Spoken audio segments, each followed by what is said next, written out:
Bonjour, mon nom est François Saint-Arnaud et je suis un avocat en droit des affaires. Je vous parle aujourd'hui du chèque portant la mention « En paiement final ».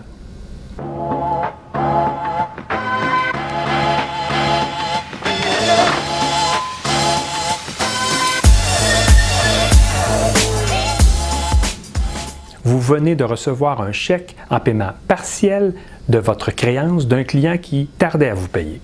Mais voilà, le chèque en question porte la mention « En paiement final » et vous vous demandez si vous pouvez simplement l'encaisser et réclamer le solde de votre créance. Je réponds tout de suite à cette question.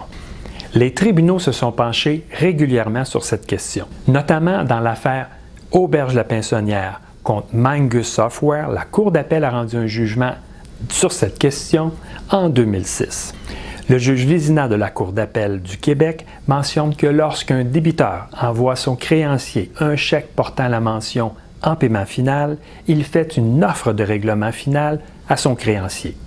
Si le créancier se contente simplement d'encaisser le chèque, il accepte cette offre et la créance sera donc considérée par les tribunaux généralement comme éteinte. Ainsi, si un créancier ne désire pas régler à ce montant sa créance, il doit informer le débiteur qu'il considérera ce paiement comme un paiement partiel et qu'il refuse donc cette offre de règlement. Il fait en quelque sorte une contre-offre.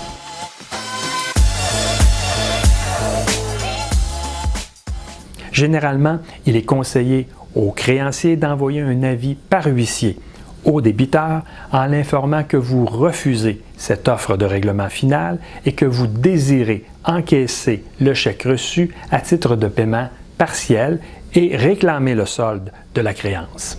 Également, il faut donner un délai raisonnable au débiteur pour qu'il puisse prendre les démarches nécessaires pour faire un arrêt de paiement auprès de sa banque pour le chèque en question. En pratique, un délai entre 10 à 15 jours est recommandé. Évidemment, il s'agit d'un principe général et vous devriez toujours consulter votre avocat si vous faites face à cette situation.